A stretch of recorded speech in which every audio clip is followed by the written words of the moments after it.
नमस्कार साथियों, कैसे हैं आप सभी। आशा करता हूँ आप बहुत अच्छे होंगे। तो दिल्ली पुलिस कांस्टेबल 2023 14 तारीख से लेकर 23 तारीख के जितने भी कंप्यूटर के एक्सेल से सवाल पूछे गए हैं वो सारे मैं आपके लिए लेकर आया हूँ। और आपके लिए मोस्ट इंपॉर्टेंट रहने वाली है ये वीडियो, जिनका एग्ज़ाम आने वाली शिफ्टों में है। तो यहाँ से आपको क्वेश्चन देखने को मिलेंगे ही मिलेंगे, ये गारंटी देता हूँ मैं आपको, क्योंकि सारे ही क्वेश्चन आपके MS वर्ड और MS एक्सेल से पूछे जा रहे हैं। तो आने वाली शिफ्ट में ये आपके लिए बहुत ही हेल्पफुल रहने वाले हैं। तो चलिए वीडियो को शुरू करते हैं। उससे पहले बताना चाहता हूँ, यदि आप चैनल पर नए हैं तो चैनल को सब्सक्राइब करके साथ में बेल आइकन जरूर दबा लीजिएगा, जिससे हमारी आने वाली वीडियो आप तक पहुँच जाए। तो चलिए स्टार्ट करते हैं। देखिए, पहला क्वेश्चन है, एक्सेल जो फार्मूला होता है, जो राइट यानी टेक्स्ट बुक 2 होता है, वो क्या लौटाएगा, ये बताना है आपको। तो सही आंसर हो जाएगा ऑप्शन नंबर ए आपका, वो ओके लौटाएगा। हमेशा वो ओके ही लौटाएगा आपको। चलिए नेक्स्ट क्वेश्चन चलते हैं। देखिए नेक्स्ट क्वेश्चन है, एक्सेल में विलुकअप होता है तो ये जो है फंक्शन जो होता है क्या करता है, इस फंक्शन का काम क्या होता है। बहुत ही अच्छा फंक्शन है यदि आप किसी भी चीज़ को करना चाहते हैं या आप कंप्यूटर में कोई भी ऐसा वर्क करना चाहते हैं जो कि आपका रिलेटेड हो फाइल से संबंधित। देखिए यह किसी के लिए रेंज से पहले जो कॉलम होती है को जो है लंबवत रूप से नीचे दिखाता है, और पाई गई रो में जो निर्देशक होता है सेल का माना जाता है, यानी कि उसको वही लौटाने का कार्य होता है। यानी कि अगर आपको मैं एक सिंपल भाषा में समझाऊं, यदि आपको कोई चीज़ मतलब कहीं से उठाकर आपको कोई रो ऐड करनी है और उस रो में आपको कोई चीज़ दिखानी है कॉलम में, तो आप विलुकअप का यूज कर सकते हैं। चलिए बच्चों नेक्स्ट क्वेश्चन चलते हैं।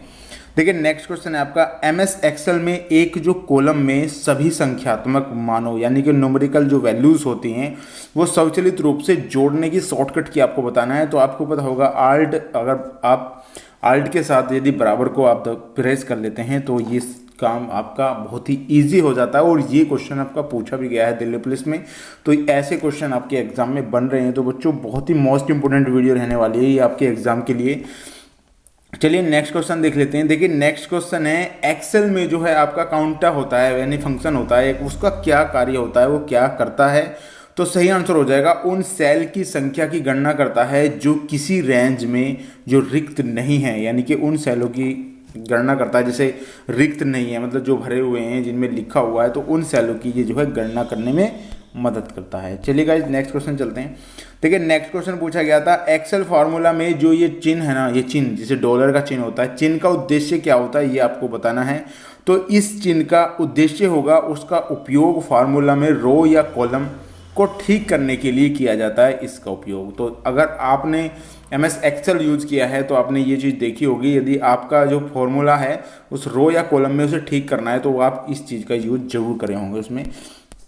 चलिए नेक्स्ट क्वेश्चन चलते हैं। देखिए नेक्स्ट क्वेश्चन है आपका, निम्नलिखित में से कौन सा MS एक्सेल में वैध जो फंक्शन नहीं है, वैध फंक्शन नहीं है। मतलब वैध फंक्शन का मतलब ये होता है, जैसे मान लिया आपका सम हो गया, यहाँ पे ये वैध है। जैसे काउंटा हो गया, काउंट ये सही है और काउंटा भी सही है, यानी कि आपका सब्सट्रैक्ट जो होता है ये सब ये नहीं है, तो ये गलत हो जाएगा। इसमें सही आंसर आपका हो जाएगा ऑप्शन नंबर सी, यहाँ पे सही होने वाला है। बहुत सारे बच्चों को इस सवालों ने जो है कंफ्यूज किया है। तो बहुत अच्छे से आप इन सवालों को अगर समझ गए तो आप बहुत अच्छे से इन सवालों को कर पाएंगे।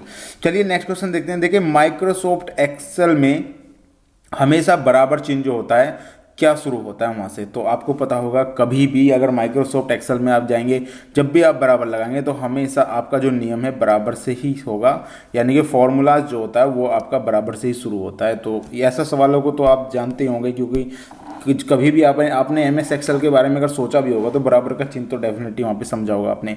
नेक्स्ट क्वेश्चन है बच्चों, देखिए निम्नलिखित में से किसका उपयोग वर्तमान रो पर पहले जो कॉलम में एक सक्रिय सेल को स्थानांतरित करने के लिए किया जाता है। तो सही आंसर हो जाएगा कंट्रोल होम, अगर आप प्रेस कर देंगे तो आपका ये कार्य बहुत ही आसानी से हो जाएगा। और मैं समझता हूँ ये जो की है बहुत ही अच्छी है, अगर आप बहुत ही अच्छे तरीके से अपने MS एक्सेल में वर्क करना चाहते हैं तो।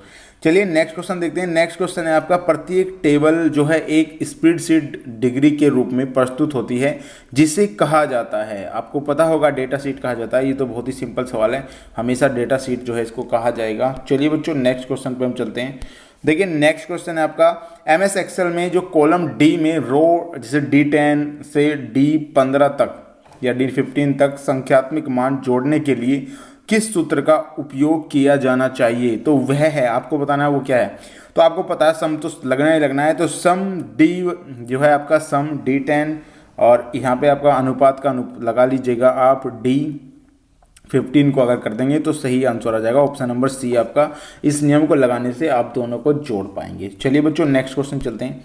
देखिए नेक्स्ट क्वेश्चन है MS एक्सेल में कॉलम डी में रो जो है D10 और आपका संख्यात्मक मान जोड़ने के लिए, ये मैंने आपको बता दिया अभी, ये सवाल जो है अभी ऑलरेडी बता गया हूँ। जो नेक्स्ट चलते हैं, निम्नलिखित MS एक्सेल फंक्शन का क्या जो है मान क्या होगा। जो है आपका MS एक्सेल का फंक्शन का मान क्या होगा। तो फ्लोर 14 और 4 यहाँ पे ये जो है आपका इसका मान होगा।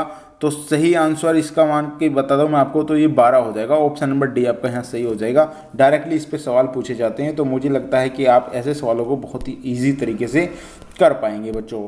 चलिए साथियों नेक्स्ट क्वेश्चन चलते हैं। MS एक्सेल में चुनी हुई जो सेलों में जो फिल्टर को जो है सुचारू करते हुए शॉर्टकट कुंजी का प्रयोग किया जाता है, वो शॉर्टकट कुंजी आपको बतानी है। तो सही आंसर हो जाएगा Ctrl+Shift+L यदि आप करते हैं। कौन से में है कंट्रोल के यहाँ पे, ऑप्शन नंबर ए आपका यहाँ पे सही हो जाएगा, क्योंकि Ctrl+Shift+L अगर आप दबाते हैं तो फिल्टर को आप अच्छे तरीके से यूज कर पाएंगे।